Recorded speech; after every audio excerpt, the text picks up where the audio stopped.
नमस्कार, agree metre में आप सभी का स्वागत है। मैं हूं विपुल सिंह और आज के एग्री मीटर में हम विशेष तौर पर बातचीत करने जा रहे हैं गेहूं को लेकर के। गेहूं कई वजहों से लगातार सुर्खियों में बना हुआ है।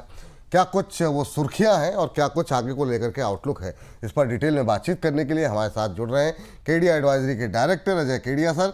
अजय सर, बहुत बहुत स्वागत आज के इस कार्यक्रम में आपका।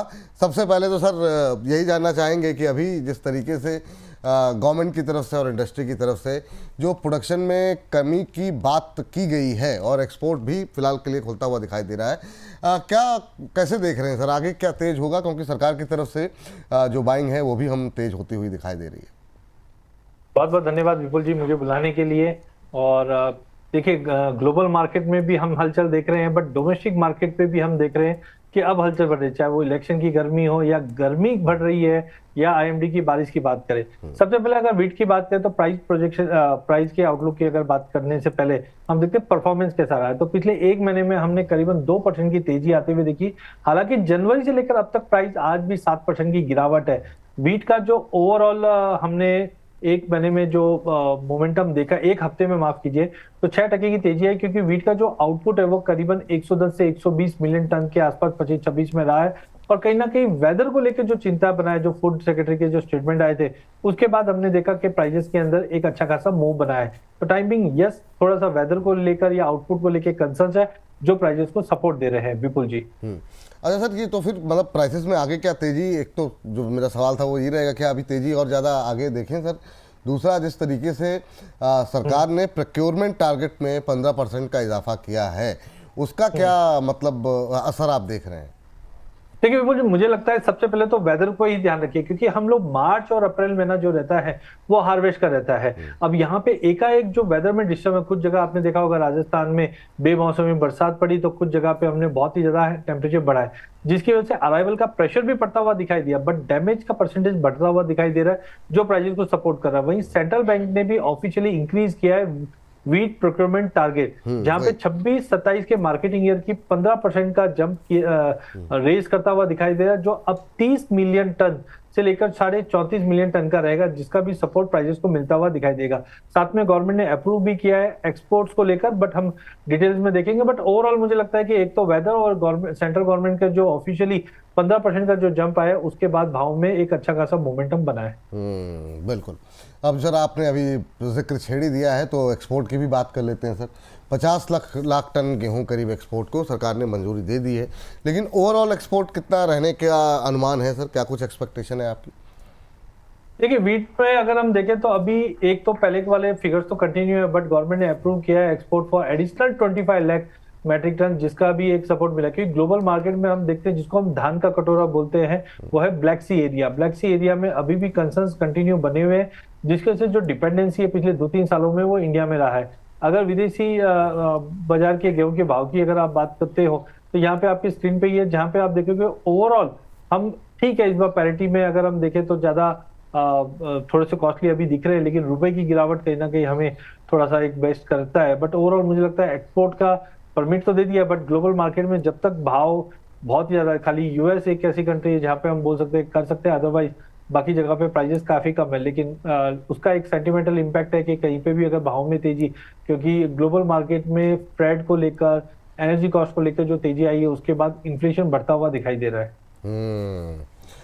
सर अभी अगर डिमांड सप्लाई की अगर बात करें तो पहले डोमेस्टिक मार्केट की बात कर लेते हैं। गेहूं की डिमांड सप्लाई को लेकर के अभी सिचुएशन कैसी दिखाई ददे रही है? देखिए, सबसे पहले तो हम रिसेंटली हमने देखा जो रूरल फोर्म मिलर्स के जो फेडरेशन है, उन्होंने भी आउटपुट जो है वो 110.65 मिलियन टन के हिसाब से बताया था। डिमांड जो है एज ऑफ नाउ ले तो रहे हैं, बट उतना ज्यादा हम बोल सकते हैं कि स्टॉक करने में कोई भी दिलचस्पी नहीं दिखा रहा था इतना ज्यादा, क्योंकि जनरली ये पीरियड में अराइवल प्रेशर कंटिन्यू मेंटेन रहता है। बट हाँ, फिजिकल डिमांड, डोमेस्टिक डिमांड जो है वो धीरे धीरे इंप्रूव होते हुए दिखाई देगी, जिस ढंग से फेस्टिवल सीजन में हम एंटर कर चुके हैं, शादी ब्याह का भी टाइम है, और मानसून से पहले पहले यहाँ पे एक्टिविटी भी बढ़ जाती है। बट अभी भी हम देख रहे हैं एग्रेसिव बाइंग नहीं दिखाई दे रही, क्योंकि आवक का जो प्रेशर रहेगा उसकी वजह से सबका मानना है कि प्राइजेस के अंदर कहीं ना कहीं वापस सपोर्ट मिलता हुआ दिखाई देगा। जी सर, विदेशी जो गेहूं है उसकी अगर बात करें, उसकी तुलना में भारतीय गेहूं के भाव में हम देख रहे हैं कि ज़्यादा मजबूती देखने को मिल रही है। और ये जो मजबूती है ये क्या अभी कंटिन्यू रहेगी, क्योंकि जो मिनिमम सपोर्ट प्राइस है उसमें भी गवर्नमेंट की तरफ से थोड़ा इजाफा किया गया है 10-15% का, उसका क्या असर देखने को मिल सकता है, आप कैसे देख रहे हैं इसे? देखिए, जनरली अप्रैल मई मंथ जो है वो अराइवल प्रेशर की वजह से भाव में गिरावट आता है, बट इसमें एमएसपी की या एक्सपोर्ट की बात करें या प्रोक्योरमेंट की बात करें, यहाँ पे प्राइजेस को सपोर्ट मिला हुआ है। इसी के लिए हमने पिछले एक हफ्ते में 6% की करीब की तेजी आते हुए देखी है।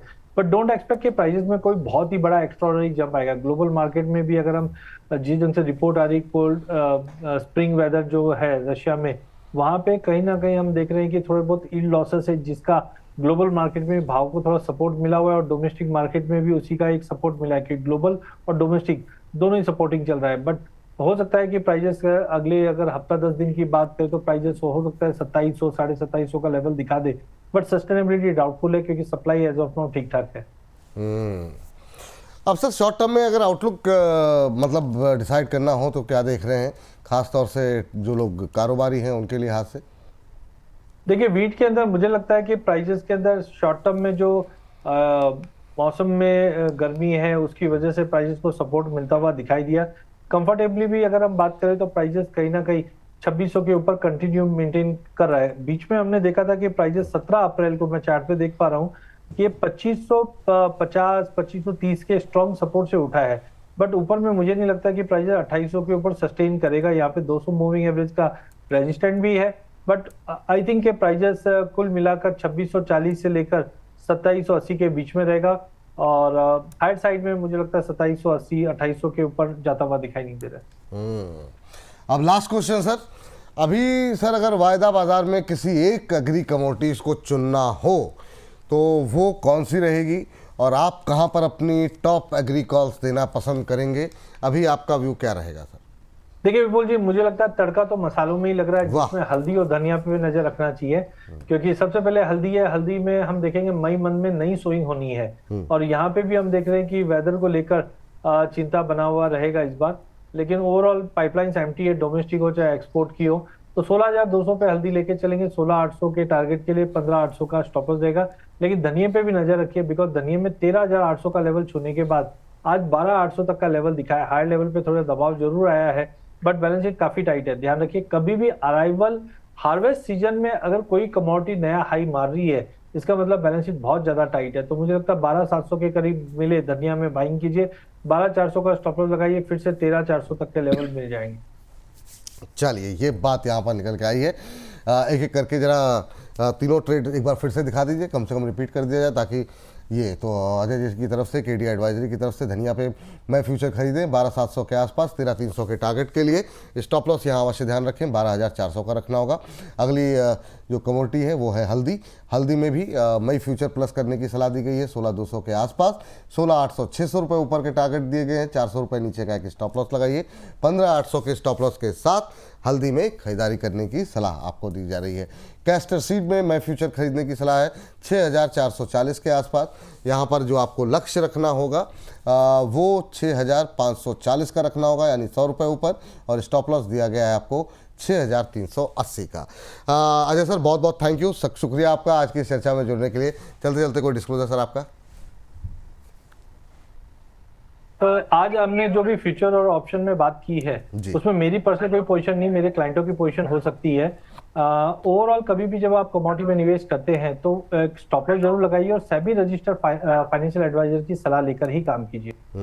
चलिए, बहुत बहुत शुक्रिया, बहुत बहुत धन्यवाद आपका आज की इस चर्चा में जुड़ने के लिए, अपना महत्वपूर्ण समय देने के लिए।